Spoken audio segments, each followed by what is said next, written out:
Hello সবাই, কেমন আছো? ভালো থাকো, ভালো রাখো। সবসময় মনে রাখবে সব খারাপের মধ্যেও খানিকটা ভালো কিন্তু আমাদের খুঁজে নিতেই হবে। আমি কিন্তু শুরু করে দিয়েছি গল্পটা, মানে শ্রীমতী সুচিত্রা ভট্টাচার্যের লেখা সান্ডা সাহেবের পুঁথি। এই উপন্যাসটি প্রথম প্রকাশিত হয়েছিল আনন্দমেলা ১৪২২ পূজাবার্ষিকীতে। স্যান্ডার সাহেবের পুঁথি গল্পটির ৪টি পর্ব ইতিমধ্যেই চলে এসেছে। যার প্রথম পর্বে আমরা দেখেছি পার্থ মেশর বউবাজার পাড়া থেকে মনোজ বড়ুয়া এসে নিজের ছেলেকে খোঁজার জন্য মিতিন মাসিকে অনুরোধ করেন আর আশ্বস্ত হয়ে বাড়ি ফেরেন যে মাসি ওর কেসটা টেক আপ করেছেন আর ওর ছেলে মানে দেবল বড়ুয়াকে খোঁজার জন্য কাশ্মীর যেতে রাজি হয়েছেন। দ্বিতীয় পর্বে মিতিন মাসি ঠিক খুঁজে বের করেছে যে দেবল একা শ্রীনগর আসেনি, একজন সঙ্গীও তার ছিল আর তারা আমান গেস্ট হাউসে উঠেছিল। এমনকি যে গাড়িতে তারা কার্গিল অব্দি গিয়েছিল মিতিন মাসি ঠিক সেই গাড়িটাই বুক করে আগামী যাত্রাপথের জন্য। গাড়ির ড্রাইভার নাসির ভাইয়ের সঙ্গে কথা প্রসঙ্গে জানা যায় যে দেবলরা কার্গিলে সরকারি গেস্ট হাউসে উঠেছিল। মিতিনরাও সেখানে এলো আর ম্যানেজার লুবসাং ইয়াবগর সঙ্গে দেখা করে অনেক কিছু জানতে পারলো। তৃতীয় পর্বে জানা গেল গেস্ট হাউসের ম্যানেজারের অফ ডেতে দেবলরা তাড়াহুড়ো করে বেরিয়ে যায় আর কোনো বার্তাও আহ, আর কোনো বার্তা মানে কোনো খবরাখবরও তার জন্য রেখে যায় না। চতুর্থ পর্বে দেখা যায় যে ইছরের গুম্ফায় গাড়ি রেখে টুপুরদের দল বেরিয়ে পড়ল দারচা মানালি ট্রেকিং রুটের উদ্দেশ্যে।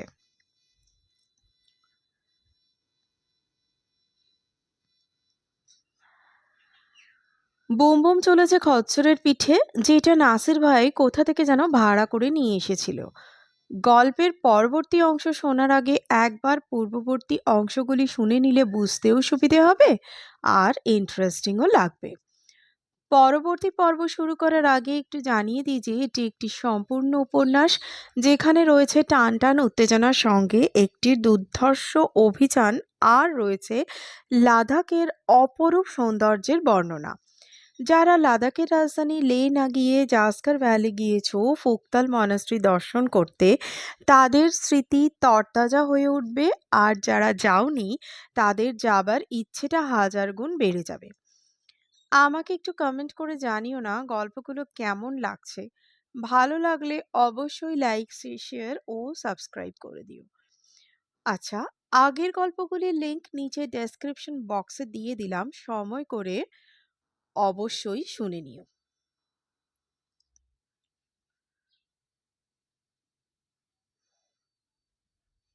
চলো তাহলে শুরু করা যাক গল্পের বাকি পরবর্তী অংশ। খোলা আকাশের নিচে গিয়ে দাঁড়াতেই টুপুরের গা শিরশির। শীতে নয়, এক অলৌকিক দৃশ্যে। ওপারের পাহাড়ের মাথায় পূর্ণিমার চাঁদ, স্নিগ্ধ আলোয় ভেসে যাচ্ছে ধরণী। চন্দ্রকিরণে নদীর জল চিকচিক যেন রূপোর কুচি। পার্থ উল্লসিত গলায় বলল, শব্দটা আমি পেয়ে গেছি রে টুপুর। কিসের শব্দ? সেই যে কলকাতায় খুঁজছিলাম, রাত্রির বিশেষ রূপ, ৫ অক্ষর। কি পেলে? শব্দটা জ্যোৎস্না মত্তা। দেখ, জ্যোৎস্নায় কেমন মাতাল হয়ে আছে চরাচর। একেই তো রবি ঠাকুর বলেছেন যামিনী জ্যোৎস্না মত্তা। সত্যিই তাই, জ্যোৎস্না যেন রাত্রিকে পাগল করে দিচ্ছে। রবীন্দ্রনাথ কি করে যেমন সুন্দর সুন্দর শব্দচয়ন করতেন প্রকৃতির সঙ্গে ছন্দ মিলিয়ে। মিতিন তাঁবুর মুখে এসে ডাকছে, এই চলে এসো তোমরা, ঠান্ডা লাগলে আর দেখতে হবে না। দুজনে ফিরেছে অন্দরে।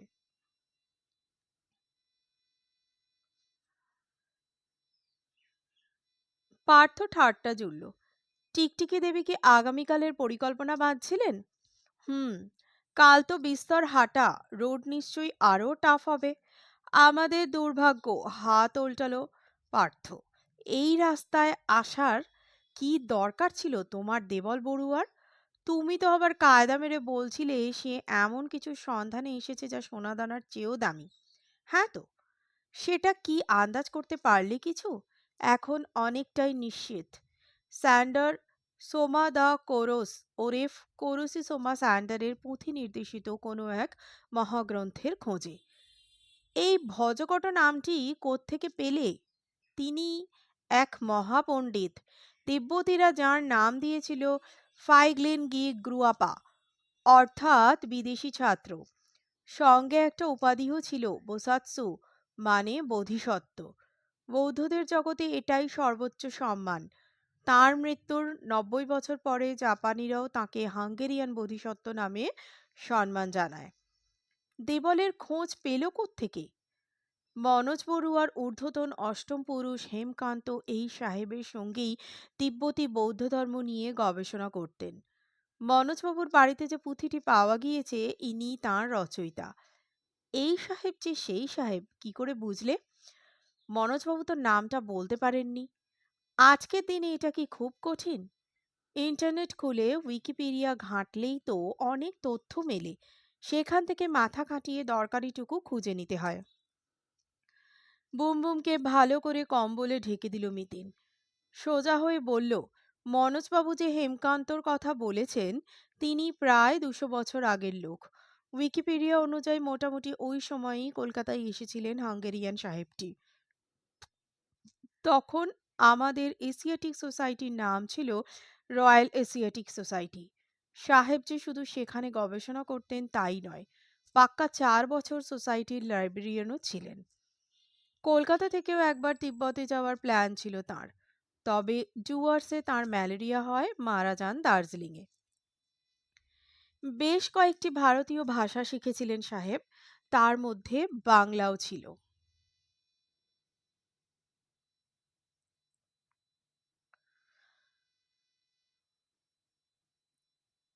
অর্থাৎ তুমি একে একে ২ করেছ? কিন্তু ফোকতালের গুম্ফায় সাহেব একটি মহাগ্রন্থ রেখে গিয়েছেন এমন একটা সিদ্ধান্তে পৌঁছচ্ছ কি করে? প্রথমত, দেবলের মতো এক জ্ঞান পাগল ছেলের লাদাখে ছুটে আসা কোনো বাধা বিঘ্ন না মেনে হয়তো সে লের দিকেও যেতে পারত, কিন্তু রাস্তা বন্ধ থাকাটা তাকে জাঁস্কারের দিকে ঠেলে দেয়। তখনই সে খেয়াল করে জাঁস্কারেই জীবনের অনেক বছর কাটিয়েছিলেন স্যান্ডার, এবং সেটা এই ফোকতাল গুম্ফায়। বলো কি, সাহেব তাহলে এই রাস্তা দিয়েই গিয়েছিলেন? তখন এই পথটা ছিল নাকি? জাস্কার উপত্যকারই সেভাবে কেউ খবর জানতো না। এদিকেও বৌদ্ধ ধর্মের প্রসার ঘটেছিল। শুধু এইটুকু জ্ঞান সম্বল করে তিনি পাড়ি জমান এই প্রায় অগম্য উপত্যকায়। ফোকতাল গুম্ফাটি বাইরের পৃথিবীর সম্পূর্ণ অগোচরে ছিল তখনও। এটিও স্যান্ডারের আবিষ্কার। স্যান্ডার তো দেখছি মহা খ্যাপালোক। সে আর বলতে, ওর জীবনী শুনলে তাক লেগে যাবে। স্যান্ডার ছিলেন হাঙ্গেরির ম্যাগিয়ার সম্প্রদায়ের মানুষ। জনশ্রুতি আছে দুর্ধর্ষ হুনদের একটা শাখার বংশধর এই ম্যাগিয়াররা। পূর্বপুরুষদের ইতিহাস জানতেই স্যান্ডার নাকি এশিয়ায় আসেন। গ্রিস, মধ্য এশিয়া, সিরিয়া, ইরান, ইরাক সব চষে বেরিয়ে যান তিব্বতে, সেখান থেকে লাদাখ, তারপর জাঁস্কারে ঢুকে ফুকতালে আস্তানা গাড়েন। প্রায় ১.৫ বছর ছিলেন ফোকতালের গুম্ফায়। তখন তিব্বতী ভাষাটাকে একেবারে গুলে খান। তারপর প্রচুর তিব্বতী পাণ্ডুলিপি সংগ্রহ করে আসেন কলকাতায়। ওখানে বসে রচনা করেন প্রথম টিবেটিয়ান টু ইংলিশ ডিকশনারি। বুঝেছি, পার্থ ফুট কাটল। কিন্তু মহাগ্রন্থটা কি যা পেতে দেবল দৌড়চ্ছে? একটি গেথংপা। সে আবার কি? বিশেষ ধরনের বৌদ্ধ ধর্মগ্রন্থ, যা মেনে বৌদ্ধদের নানান অনুষ্ঠানের দিন তারিখ নির্ধারিত হয়। অনেকটা পাঁজি টাইপ। তা নিশ্চয়ই আরও পাওয়া যায়। স্যান্ডার সাহেবটার বিশেষত্ব কি? ওতে নাকি প্রজ্ঞাপারমিতা সূত্র লিপিবদ্ধ আছে। উইথ টিকা। বৌদ্ধ ধর্মের সঙ্গে যুক্ত অনেক তন্ত্রমন্ত্রের উল্লেখও পাওয়া যায়। গ্রন্থটি উদ্ধার করা গেলে বৌদ্ধ ধর্মের উপর গবেষণার এক নতুন দিগন্ত খুলে যাবে। অ তাতেই বা দেবলের কি লাভ? কি বলছো তুমি? বিশ্বজোড়া খ্যাতি হবে দেবলের। বৌদ্ধ ধর্মের গবেষক হিসেবে অমর হয়ে থাকবে তার নাম। এ কি কম মূল্যবান? বহুক্ষণ একটা প্রশ্ন টুপুরের মাথায় বুড়বুড়ি কাটছিল। বলেই ফেলল, এগুলোও সব উইকিপিডিয়ায় আছে? না, গেথংপা সংক্রান্ত তথ্যটি সাপ্লাই করেছেন জনৈক বইপোকা, যাকে তোরা সবাই চিনিস। টুপুর ফ্যাল ফ্যাল তাকালো। কে গো? আমাদের অবনীদা, তোর বাবা। মনোজবাবুর খবরটা শুনে তোর বাবাকে ফোন করেছিলাম। উনি বললেন লাদাখের কোনো গুম্ফায় নাকি এক সাহেবের লেখা গেথংপা আছে। তবে সেটা যে ঠিক কোথায় এখনো নাকি তার রহস্যের আড়ালে। এক্ষেত্রেও আমি ২ আর ২ ৪ করছি। কিন্তু টুপুরের এখনো খুঁতখুঁতানি যায়নি। বলল, দেওয়ালের অভিযানের রিজন নয় বোঝা গেল। এর মধ্যে দেওয়ালের বিপদের সম্ভাবনা কোথায়? দুটো লোক ফলোই বা করছে কেন?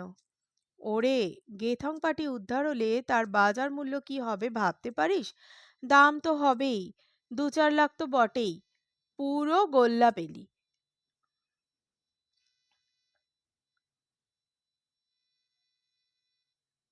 প্রাচীন পুঁথিমূর্তি কেনাবেচার একটা দুনিয়াজোড়া মার্কেট আছে রে হাঁদা। প্লেনে আসার সময় আমিও ওই বাজারে একটু ঢুঁ মারছিলাম।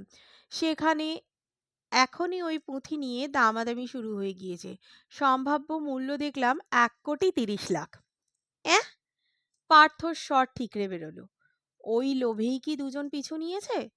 ওরা পেশাদার ক্রিমিনাল, টাকা দিয়ে কেউ লাগিয়েছে। কিভাবে বুঝলে? ওদের গতি প্রকৃতি দেখে। কোটি টাকা দিয়ে কেনা বেচার লোক মোটর সাইকেলে ঘুরবে না, এই পথে যাওয়ার প্রাণের ঝুঁকিও নেবে না। আর যেই রকম ক্ষিপ্রতার সঙ্গে এরা মুভ করছে, তাতে পেশাদারিত্বই প্রমাণিত হয়। আরেকটা কথা, পার্থ বিজ্ঞের মতো বলল, গেথংপার তো এখনো দর্শন নেই। অ্যান্টিক মার্কেটে তার দাম চলে আসে কি করে? ৩টে পয়েন্ট তোমাদের দিতে পারি, তার থেকে ডিডিউস করো। ১ নম্বর, চন্দ্রকুমার ত্রিবেদী দেবল বড়ুয়ার ফেসবুক ফ্রেন্ড। ২ নম্বর, চন্দ্রকুমার ফেসবুক অ্যাকাউন্টটি খুলেছেন মাত্র ২২ দিন আগে। ৩ নম্বর, ভুবনেশ্বরে চন্দ্রকুমার ত্রিবেদী নামে কোনো ঐতিহাসিকের ট্রেস মেলেনি। মানে চন্দ্রকুমারও জালি? ভাবো, কম্বল মুড়ি দিয়ে কাল ভোরে উঠে ফের হন্টন মাথায় রেখো। আচমকা রহস্যের জাল বুনে দিয়ে শুয়ে পড়ল মিতিন। টুপুরিবা আর কি করে? মাটন রোলের মতো নিজেকে মোটা কম্বলে পেঁচিয়ে মগজটাকে এতাল বেতাল ঘোরালো কিছুক্ষণ। শ্রান্ত শরীর কখন যে তলিয়ে গিয়েছে নিদ্রায়। শেষ রাতে ঘুম ছুটে গেল। পার্থ ঠেলছে, আই টুপুর, কিসের একটা আওয়াজ হলো না? তাঁবুর দুয়ার থেকে মিতিনের ফিসফিস, আস্তে, কি একটা যেন বাইরে ঘুরছে। কি কাণ্ড! নাসিরও জেগে গিয়েছে। অস্ফুটে বলল, বাহার মত যাইয়ে ম্যাডাম, ডেঞ্জার হো সকতা। বিপদ তো ভিতরেও হতে পারে বলে পা টিপে বেরোলো মিতিন। এক হাতে জোরদার টর্চ, অন্য হাতে ট্রেকিং এর লাঠি। পিছন পিছন বাকি ৩ জন। অকস্মাৎ চুপুরের রক্তহিম। একটু দূরে বড় পাথরের উপর কি ওটা? ফটফটে চাঁদের আলোয় গায়ের ডোরাগুলো পর্যন্ত স্পষ্ট দেখা যায়। জলজল করছে চোখ দুটো। বাঘ নাকি এই বরফের দেশে? নাসিরের গলা ঠকঠক। ये तो স্নো লেপার্ড হ্যায়, বহুত খতরনাক। অ্যাটাক করলে আমাদের ছিঁড়ে খাবে। মিতিন ঝাং করে টর্চ ফেলল তুষার চিতার মুখে। চোখ লক্ষ্য করে অমনি কাজ হলো। মিতিন ঝাং করে টর্চ ফেলল তুষার চিতার মুখে। চোখ লক্ষ্য করে অমনি কাজ হলো। তীব্র আলোয় বেজায় চমকেছে চিতা। অস্বস্তিতে নড়ে উঠল যেন। এক পা এক পা করে পিছোচ্ছে। আচমকা উল্টো দিকে ঘুরে লাফ মারল। মাত্র কয়েক সেকেন্ডের মধ্যে কোথায় যে মিলিয়ে গেল প্রাণীটা। নাসির বিড়বিড় করছে, ইয়ে চিতা ইধার কিউ আয়া? এই সময় তো নিচে নামে না খুব একটা। পার্থ বলল, কিছু মরেছে কাছাকাছি? মিতিন বলল, হুম, স্নো লেপার্ড শুধু নিজের শিকার করা প্রাণীই খায়। কিছু মারলো টারলো নাকি? বলতে বলতে পায়ে পায়ে এগোলো মিতিন। চিতা যে পাথরের উপর দাঁড়িয়েছিল সন্তর্পণে উঠেছে সেখানে। টর্চ চালাচ্ছে এদিক ওদিক। হঠাৎ চেঁচিয়ে উঠল, কি একটা নড়ছে যেন। মানুষ না? ও মা, তাই তো! পাথরের ওপাশে বেশ খানিকটা নিচে লোকটার একদম সামনে গিয়ে টুপুর শিউরে উঠেছে। আরে, এ যে দেবল বড়ুয়া! তাঁবুতে বয়ে এনে তক্ষুনি দেবলের শুশ্রূষা শুরু করে দিল মিতিন। মারাত্মক জখম হয়েছে দেবল। কাঁধ নাড়াতেই পারছে না। তার পা দুখানাও প্রায় অসাড়। পাঁজরেও চোট খেয়েছে জোর। ফেটে গিয়েছে কপাল। মুখমণ্ডলে রক্ত শুকিয়ে জমাট। গা হাত পাও ছড়ে গিয়েছে অজস্র জায়গায়। ফার্স্ট এড বক্স খুলে তুলো দিয়ে মোছানো হলো তার ক্ষত। পায়েও শক্ত করে ক্রেপ ব্যান্ডেজ বেঁধে দিল মিতিন। খুব কষ্ট হচ্ছে চিবোতে। তাও অল্প করে ম্যাকাডেমিয়ার নাটস খেল দেবল। একটু একটু করে চাঙ্গা হচ্ছে। মনোজ বড়ুয়া মিতিনদের পাঠিয়েছেন শুনে মুখ চোখও যেন খানিক উজ্জ্বল হলো। স্বর জড়িয়ে যাচ্ছিল দেবলের।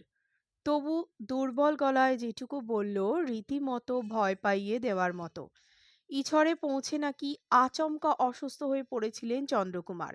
উপায়ন্তর না দেখে ওখানেই গুম্ফায় আশ্রয় নিতে হয় দেবলদের।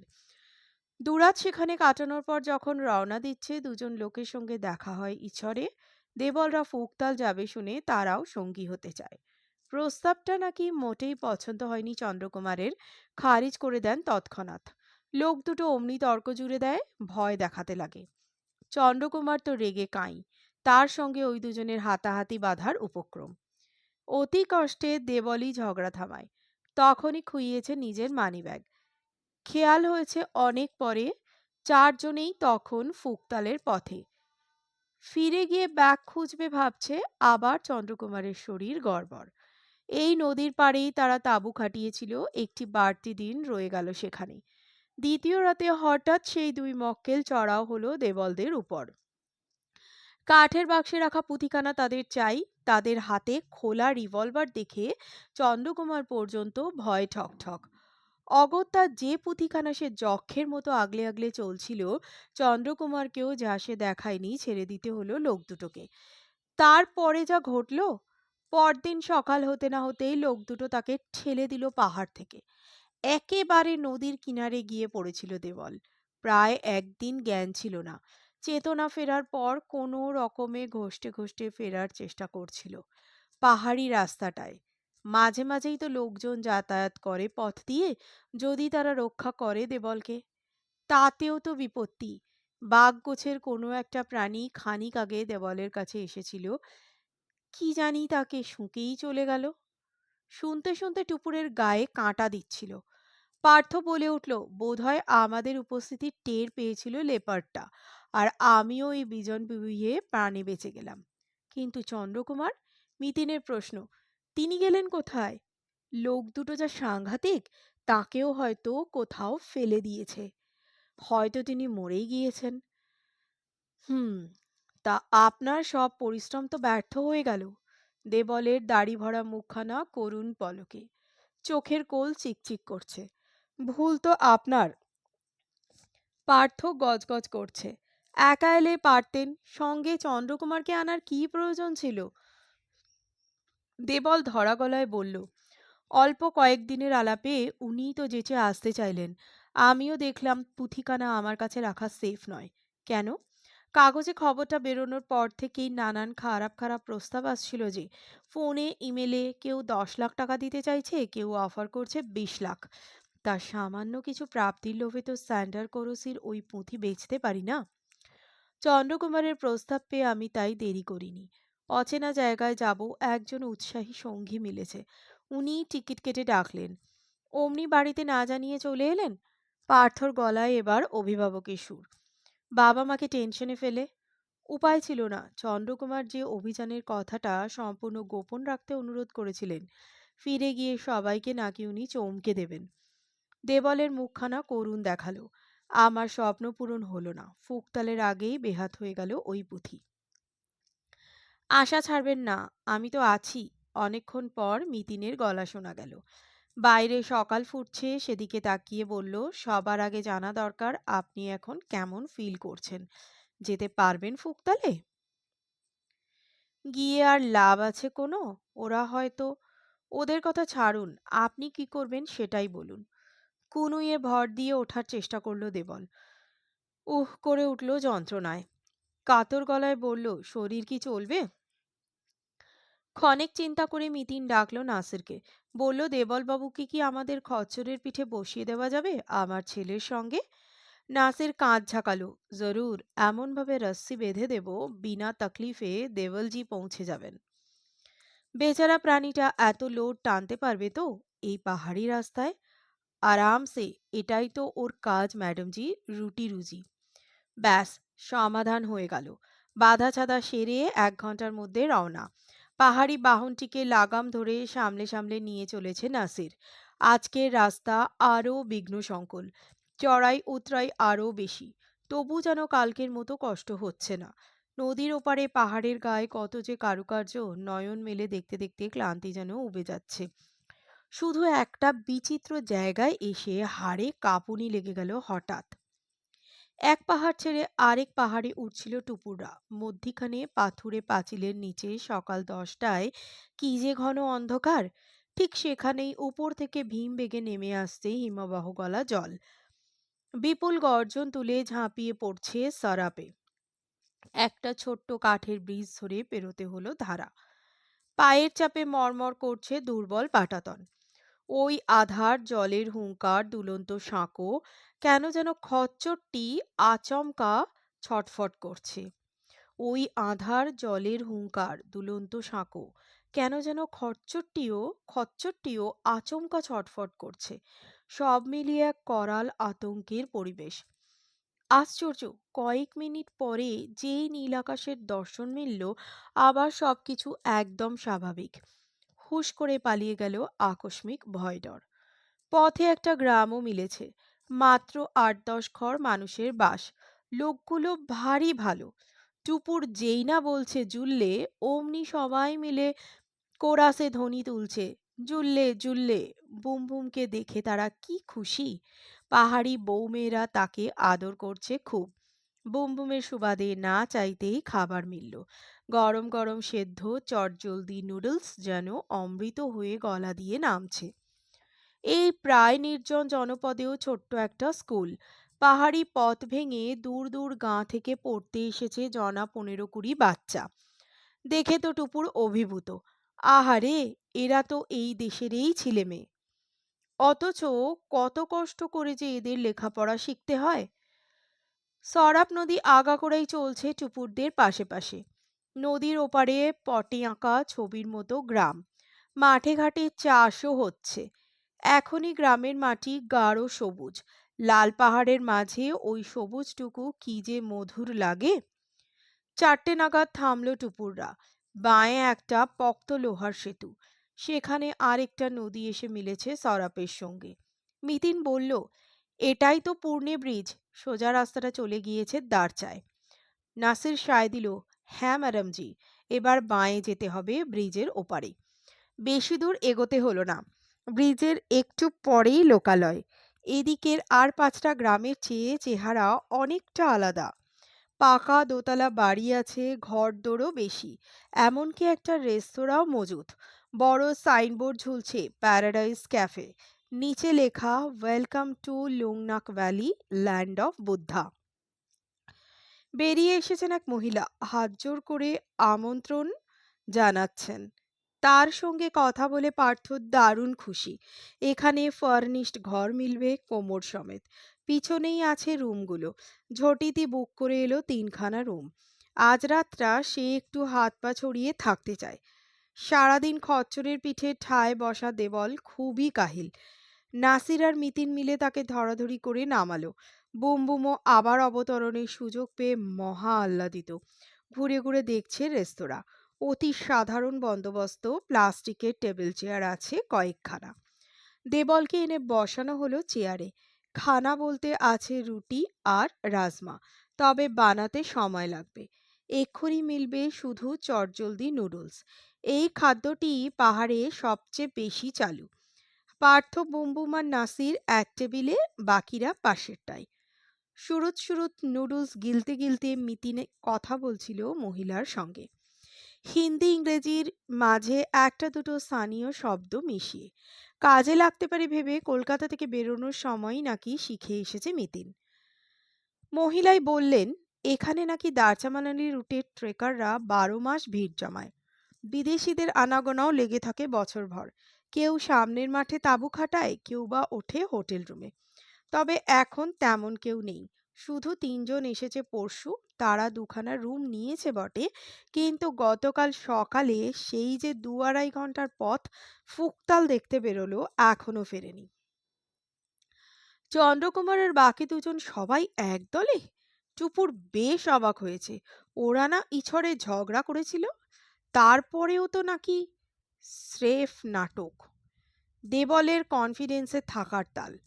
পার্থ বিজ্ঞের মতো রায় দিল। ভুরু কুচকে মিতিনকে বলল, কিন্তু পাখি কি উড়ে পালালো অন্য পথে? মহিলা জানালেন ফুকতাল থেকে ইছড়ে যাওয়ার আরেকটি রাস্তা আছে, যা আনমো জেতাং হয়ে, কিন্তু ওই পথে ধস নেমেছে, যাওয়া আসাও বন্ধ। ওয়াও! ক্যাচ কটকট! পার্থ পলকে উজ্জীবিত। দেবলকে বলল, আর আপনার ভাবনা নেই ভাই।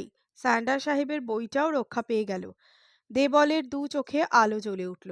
ভরসা দিচ্ছেন? আমি না, ভরসা দেবেন উনি। মিতিনকে দেখালো পার্থ। মিতিনকেই বলল, কি ম্যাডাম, আপনার গণনা কি বলছে? তারা কি অলরেডি গুম্ফা থেকে স্যান্ডার সাহেবের বইখানি হাতিয়ে ফেলেছে, না এখনো লড়ে যাচ্ছে? দেবল চোখ পিটপিট করল। ফুকতালে স্যান্ডার কোরসির কি বই? সে তো আপনিই ভালো জানেন। পার্থ হাসছে।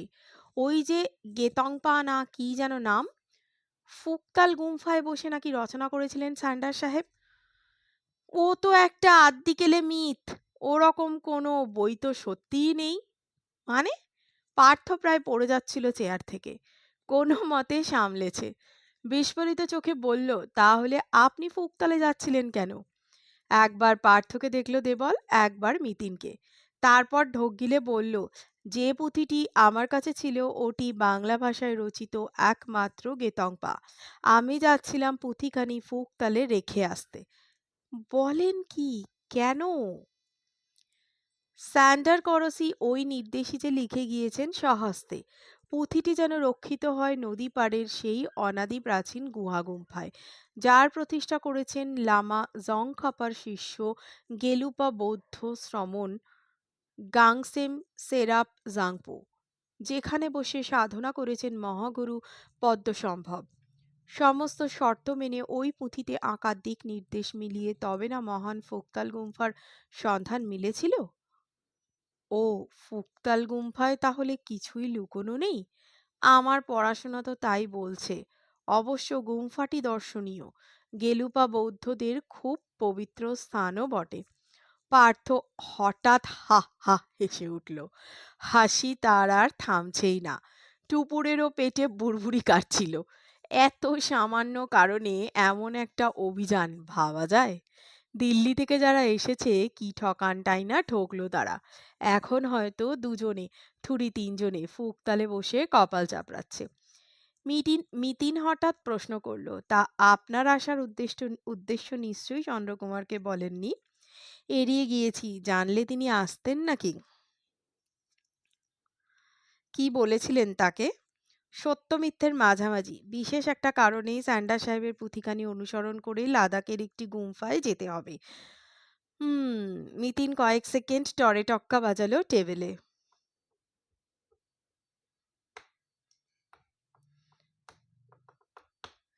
আঙুল থামিয়ে গম্ভীরভাবে দেবলকে বলল, আপনি খুব টায়ার্ড।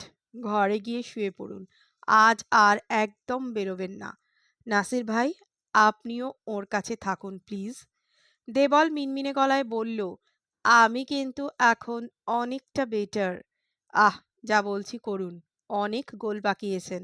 এবার ঠান্ডা মাথায় জ্বর ছাড়াতে দিন। ধমকে কাজ হয়েছে। টেবিলে ভর দিয়ে উঠল দেবল। নাসির এসে ধরেছে তাকে, নিয়ে যাচ্ছে রুমে। মিতনও গেল সঙ্গে। ফিরল মিনিট ১৫ পর, কাঁধে ঢাউস ব্যাগখানা চাপিয়ে। শীতল স্বরে বলল, আমি একটু বেরোচ্ছি। টুপুর জিজ্ঞেস করল, কোথায় যাবে? জবাব না দিয়ে মিতিন বলল, তোরা এখানেই থাকিস, এদিক ওদিক কোথাও ঘোরাঘুরির দরকার নেই।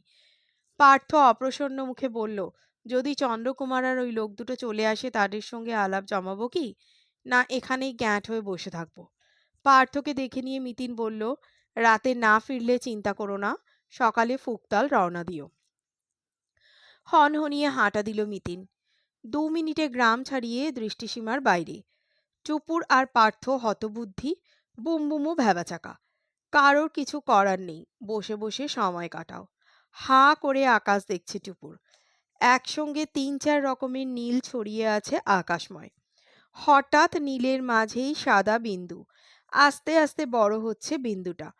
কখন যে বিন্দুটাকে ঘিরে একটা মেঘ তৈরি হয়ে গেল! কি আশ্চর্য! মেঘটা ছোট হচ্ছে যে! দেখ না দেখ, মেঘটা মিলিয়ে গেল শূন্যে। এমন দৃশ্য বুঝি শুধু এখানেই মেলে। ঠিক যেন কেসটার মতো। একটা পুঁথি ঘিরে দানা বাঁধল রহস্য, আবার যেন উবেও গেল। কেন যে এখনো ছুটোছুটি করছে মিতিন মাসি? ভাবনার মাঝে কখন যেন অন্ধকার নেমেছে। বইছে কনকনে ঠান্ডা হাওয়া। পার্থ বুমবুম সামনের মাঠে হাঁটছিল। এবার তোড়জোড় করছে ঘরে যাওয়ার। তখনই হঠাৎ মাসির গলা। কার সঙ্গে যেন কথা বলতে বলতে ফিরছে। সামনে আসতেই চেনা গেল চন্দ্রকুমার। সঙ্গে দুজন গাঁট্টা-গোট্টা লোক। তিনজনেরই মুখ শুকনো। চেহারা যেন ঝোড়ো কাক। মিটিমিটি হেসে মিতিন আলাপ করিয়ে দিল টুপুরদের সঙ্গে। তারপর হাসি মুখেই সবাইকে নিয়ে চলেছে দেবলের ঘরে। দরজা ভেজানো ছিল। ঠেলে ঢুকেই ছিটকে বেরিয়ে আসছিল তিনমূর্তি। তক্ষুনি যেন বদলে গেল মিতিন। ব্যাগ খুলে কি বার করছে মাসি? রিভলভার? মিতিনের গলা বজ্র কঠোর। Don't move, don't force me two shoot. এবার সুরসুর করে আপনাদের রুমে চলুন। নাসির ভাই, ফোর্স কখন পৌঁছচ্ছে? অমনি নাসিরের তুরন্ত জবাব, এনি মোমেন্ট ম্যাডাম জি। সকালেই তো পদুম থানায় খবর চলে গিয়েছে। রাত্রে না এলেও কাল দুপুরের মধ্যে তো আসছেই। গুড। এদের আপাতত রুমে পুড়িয়ে তালা দিয়ে দিন। মিতিনের গলায় পুরো পুলিশি মেজাজ। আর হ্যাঁ, ওদের ফায়ার আর্মসগুলো জিম্মা করে নিন। মোটরসাইকেলের টুল বক্সটাও। কেসের জন্য ওটা খুব ভাইটাল। ভিতরে একটা পুরনো কিতাব আছে। সাবধানি সে রাখনা। ইয়েস ম্যাডাম জি, আমি সব নিয়ে রাখছি। নাসির যেন অফিসারের বাধ্য অ্যাসিস্ট্যান্ট। মিতিন মাসি ট্রেনিং দিয়েছে, বুঝে গেল টুপুর। মাসির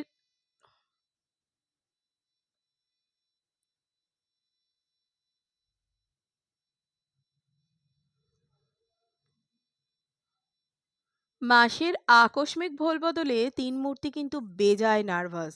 পরস্পর মুখ চাওয়াচাই করছে। কারোর মুখেই বাক্যি সরছে না।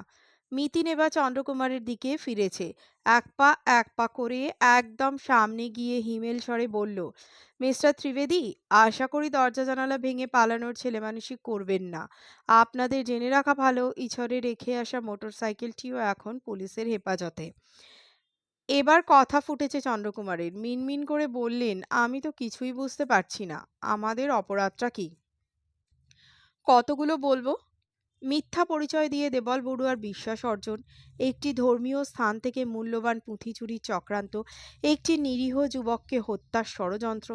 এতক্ষণ চোস্ত হিন্দিতেই হুকুমদারি চালাচ্ছিল মিতিন। আচমকা নিখাদ বাংলায় বলল, আচ্ছা চন্দ্রকুমার বাবু, গুপ্ত পুঁথির আশায় আপনি মনোজ বড়ুয়াকে এখনো পর্যন্ত কত টাকা দাদন দিয়েছেন? ৫ লাখ, ১০ লাখ, নাকি ২০? নাকি আরও বেশি? কিন্তু সেই পুঁথিটাই তো নেই, সব টাকা জলে গেল তো? মিতিন মাসে সপ্রতিভ অভিনয় মুগ্ধ হচ্ছিল টুপুর। তিন মূর্তির একটু একটু করে নুয়ে পড়াও মন্দ লাগছিল না। কিন্তু শেষ অংশটিতে টুপুর স্তম্ভিত। মুখ হাঁ হয়ে আছে পার্থ মিশরও। বন্ধ হচ্ছে না। বুঝি বিস্ময়ে আটকে গিয়েছে চোয়াল। এ যে অবিশ্বাস্য! নাকি লোভের দুনিয়ায় এটাও স্বাভাবিক? মাথায় ঢুকছিল না টুপুরের। সন্ধে নেমেছে পদমে। টুরিস্ট বাংলোর বিছানায় হাত পা মেলে দিয়েছিল টুপুর। চোখ বুজে অভিজ্ঞতা সাজাচ্ছিল মনের ভাড়ারে। বারবার ভেসে উঠছে ফোকতালের সেই বিচিত্র গুম্ফা। পাহাড়ের মুখে ঠিক যেন একটা মৌচাকের মতো ঝুলছে। ভিতরটাও কেমন রহস্য মাখা। প্রায় অন্ধকার ঘরে জ্বলছে মোমবাতি।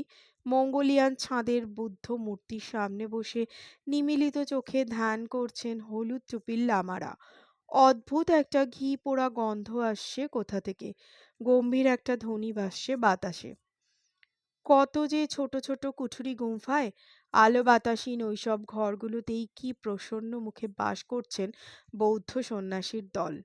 ফুকতাল যাওয়ার রাস্তাটাও যে কি বিচিত্র, ঘন ঘন পাহাড়ি বাঁক, কোথা থেকে যে উদয় হচ্ছে নতুন নতুন পাহাড়, সেগুলোর মাথাও যেন অবিকল কোনো মন্দিরের চূড়া। অত খাঁজখোঁজ পেরিয়ে অমন একটা অগম্য জায়গায় কেন যে ২-২,৫০০ আগে আস্তানা গেড়েছিল মানুষ? ভগবানের আরাধনা করতে হলে এত নির্জনতা লাগে? নিচের ওই সুন্দর খাজিয়ার নদীটা নাকি বছরে ৮ মাস বরফ হয়ে থাকে, ভাবা যায়? কি রে টুপুর, লেটে গেলি নাকি? খুব টায়ার্ড? পার্থ মেশোর গলা, মেশোর পিছন পিছন গোটা দলটা। ৩ দিনে দেবল অনেকটাই সমে ফিরেছে, হাঁটছে টলমল পায়। নিজেই চেয়ার টেনে বসল। স্যান্ডার কোরসির বাংলা গেতমপাটি স্বহস্তে ফুকতাল গুম্ফার প্রধান লামাকেই সমর্পণ করতে পেরে তার মন এখন সদাই প্রসন্ন। উবে গিয়েছে ব্যথা বেদনা। নাসির তো ভক্ত বনে গিয়েছে মিতিন মাসির, তার ছায়ার মতো ঘুরছে সারাক্ষণ। ৩ বজ্জাতকে দিনভর পাহারাদারির সময়ই বুম বুম আর নাসিরে ভারী দোস্তি হয়েছে। এখনো কি এক বিচিত্র ভাষায় দিব্যি গল্প করছে দুজনে। পার্থ বিছানায় বসে তারিফের সুরে বলল, তোর মাসি একটা খেল দেখালো বটে। শুধু ভয় দেখিয়েই দুটো দিন একটা ঘরে আটকে রাখলো ৩ মক্কেলকে। নিতিন হাসছে, ওইটুকু ঝুঁকি নিতেই হয়েছিল। জানি তো গুন্ডা বদমাস ক্রিমিনালরা বেসিক্যালি ভীতুই হয়, কারণ প্রকৃত সাহসী মানুষেরা সাধারণত অপরাধ প্রবণ হয় না। তাছাড়া বুঝেই গিয়েছিলাম এরা খুন খারাপির লোক নয়। তত সাংঘাতিক হলে দেবলকে কি জ্যান্ত ছেড়ে যেত? আর পুঁথিটা না পেয়ে ওরা তখন এতটাই হতাশ, ওদের আর প্রতিরোধের ক্ষমতাই ছিল না। মিস্টার ওয়াংচুক কিন্তু যথেষ্ট ঝুলিয়েছিলেন। এলেনই তো ২ দিন পর। যুক্তি দিয়ে ভাবো, ওদের পাকড়াও করার পরদিন সকালে চিঠি পাঠালাম। তা গ্রামের সেই লোকটাকে তো পদম পৌঁছতে হবে। উনি তো তার পরদিনই পরিমরি করে হাজির হয়েছিলেন। এই পাণ্ডব বর্জিত দেশে সেটাই যথেষ্ট তাড়াতাড়ি মশাই। ৩ জনকেই গারদে পুড়েছেন, ব্যাস, এতেই আমি নিশ্চিন্ত। তা বটে। পার্থ মাথা নাড়ল। পরক্ষণে চোখ সরু করে বলল, এবার কি মহারানীকে একটা দুটো প্রশ্ন করতে পারি? আশা করি আর এড়িয়ে যাবে না। নিতিন ঠোঁট ওল্টালো, শুনি, কি জানতে চাও? মনোজবাবুর স্টেটমেন্টে অনেক গলতি ছিল মানছি, কিন্তু তাকে এই দেবলদের অভিযানের সঙ্গে লিঙ্ক করলে কিভাবে? গোটা ঘটনাটা মনে মনে সাজাতে হয়েছে। হয়তো অবিকল এভাবেই ঘটেনি, তবু অনেকটাই মিলে যাবে। কি রকম? বাড়িতে পুঁথিটি মেলার পর শুধু দেবলবাবুই যে লোভনীয় অফার পেয়েছিলেন তা নয়। মনোজবাবুকেও তো অনেক অ্যাপ্রোচ মনোজবাবুকেও তো অনেকে অ্যাপ্রোচ করেছে। সেরকমই একজন লোক চন্দ্রকুমার ত্রিবেদী। কলকাতার একজন সন্দেহজনক অ্যান্টিক ডিলার।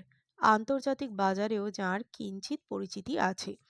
সৎ ব্যবসায়ী হিসেবে নয়, চোরাচালানদার বলেই তার খ্যাতি। পুঁথিটি আবিষ্কার হওয়ার সঙ্গে সঙ্গে তিনি নেমে পড়লেন আসরে। স্যান্ডার সাহেবের গুপ্তপুঁথি সম্পর্কিত প্রবাদটি তাঁর অজ্ঞাত ছিল না।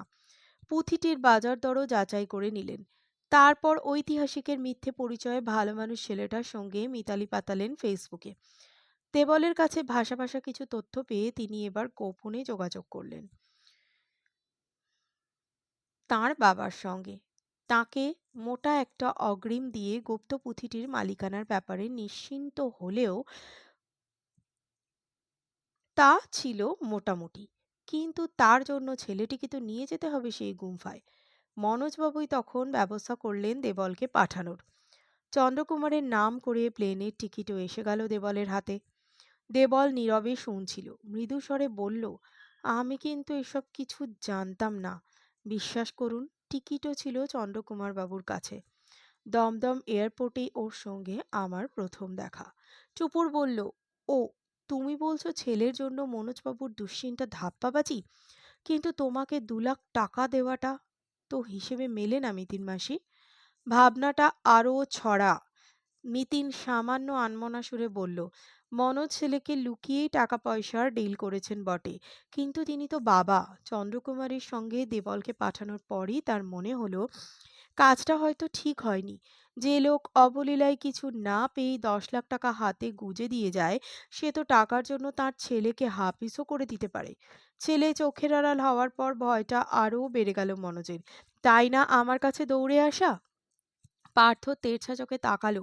তুমি আন্দাজ করলে কিভাবে মনোজ বাবুই দেবল বাবুদের কাশ্মীর পাঠিয়েছেন? হুম, এটা অনুমান নয়। মিতিন ভুরু নাচালো। একটু দুষ্টুমি করতে হয়েছে মশাই। কিরকম? শঠে শাঠ্যং। দেবলকে একবার দেখে নিয়ে মিতিন চোখ টিপল। মনোজবাবুর কার্ডে ওর ইমেল আইডি ছিল, ওর মেইলগুলো হ্যাক করলাম। হ্যাঁ, কাশ্মীরগামী বিমানের টিকিট ওর ইনবক্সে মজুদ। চন্দ্রকুমারের নামও তো ওখানেই মিলল। দেবলের ফেসবুক অ্যাকাউন্টে ফ্রেন্ড লিস্ট থেকেও পেলাম নামটা। অনিশ্চয় মজুমদার চন্দ্রকুমারের আসল পরিচয়টা কনফার্ম করলেন। যদিও অতীতে শ্রীঘর বাস করেননি চন্দ্রকুমার, কিন্তু পুলিশের কালো তালিকায় তার নাম তো আছেই। এর পরেও অঙ্ক না মিললে পারে। ও, নাটকটা জেনেই প্লেনে উঠেছিলে? তারপরেও অত তাড়াহুড়োর কি দরকার ছিল? ছিল মশাই। মিতিন একটু গম্ভীর হলো। বাবার সাইকোলজি স্টাডি করতে পেরেছিলাম বলেই গোড়া থেকে অত সিরিয়াস ছিলাম। কোথাও সময় নষ্ট করতে চাইনি। বুঝতে পারছিলাম দেবল যে কোনো মুহূর্তে বিপদে পড়বে। প্লাস উনি একটা হিন্টও দিয়েছিলেন। দেবল নাকি তাকে ফোনে বলেছে তার পিছনে ফেউ লাগতে পারে। দেবল অবাক মুখে বলল, কিন্তু আমি তো বাবাকে ফোন করিনি। চন্দ্রকুমার মানা করেছিলেন যে। ফোন চন্দ্রকুমার নিজেই করেছিলেন কাশ্মীরের হোটেল থেকে। ওটাই তার সবচেয়ে বড় ভুল। তখনই মনোজবাবু আভাস পেয়েছিলেন চন্দ্রকুমার তাঁর আন্তর্জাতিক পাচার চক্রের সহকারীদের দিল্লি থেকে আমদানি করছেন। নার্ভাস হয়েও ২-৩ দিন দোলাচলায় ভুগে অবশেষে তিনি বেসরকারি গোয়েন্দার শরণাপন্ন হন। মিতিন অল্প হাসল। কি দেবলবাবু, আমার হিসেবে কি ভুল আছে মনে হয়? বাড়ি গিয়ে স্বচ্ছন্দে মেলাতে পারেন। আর বোধহয় লুকোছাপা করবেন না মনোজবাবু। জবাব দিল না দেবল, মাথা নামিয়ে বসে। বোধহয় বাবার কৃতকর্মের লজ্জা এড়াতে। বাংলোর কর্মচারীটি বসে ডাকছে। রাতের আহার প্রস্তুত। পরোটা আর সবজি। নিতিনরা তাড়াতাড়ি খেয়ে নিলে তারও ছুটি মেলে। গুটি গুটি পায়ে ডাইনিং হলে যাচ্ছে টুপুররা। পথে পার্থ থামালো টুপুরকে। নিচু গলায় বলল, তোর মাসির তো লস হয়ে গেল রে। টুপুর ফিসফিস করল, কেন গো? পুঁথি নেই। চন্দ্রকুমার অ্যান্ড কোম্পানি জেলের লপসি খেতে চলেছে। কলকাতায় ফিরে 5 লাখের বাকি টাকা চাইতে গেলে মনোজবাবু না পেটান। মিতিনের ঠিক কানে গিয়েছে কথাটা। মুচকি হেসে বলল, আমার হিসেব কিন্তু বলছে টাকাটা মিলবে। তবে মনোজবাবুর আর দর্শন পাবো কিনা বলা কঠিন। এমনটা কি করে সম্ভব? টুপুরের মাথায় ঢুকছে না। আশ্চর্য! তাই কিন্তু ঘটল। দেবলকে নিয়ে কলকাতায় ফেরার 48 ঘণ্টার মধ্যে দরজায় দেবল, হাতে 3 লাখ টাকার চেক। মনোজবাবু ধন্যবাদ জানিয়েছেন মিতিনকে, কিন্তু অসুস্থতার কারণে তার পক্ষে আসা সম্ভব নয়। মিতিন মাসির গণনায় মোহিত টুপুর, কিন্তু সহসা উদাসও। দরজায় দেবলকে দেখা মাত্র আবার যে মনে পড়ে গিয়েছে সেই অসামান্য রূপবান উপত্যকা, লাল পাহাড়ের দেওয়াল ঘেরা ছাদ, যেখানে নীল আকাশ। লাল পাহাড়ের দেওয়াল ঘেরা ছাদ, সেখানে নীল আকাশ। তাদের আলোয় মোহিনী হয়ে ওঠে রাত। তুষার চিতাও সেখানে হিংস্রতা ভুলে মানুষকে মারতে ভুলে যায়। বাতাসের তুলি দিয়ে পাহাড়ের ক্যানভাসে সেখানে রং বোলায় প্রকৃতি। মৃত্যুর সঙ্গে জীবনের ফারাক সেখানে 1 ফুটও নয়। অথচ নিসর্গের মোহে মনেই পড়ে না সে কথা। এমন অপরূপ জাঁস্কর উপত্যকাতেও কেন যে অকারণে লোভের থাবা বাড়ায় মানুষ, ভাবলেই ব্যথিত হয়ে ওঠে টুপুরের মন।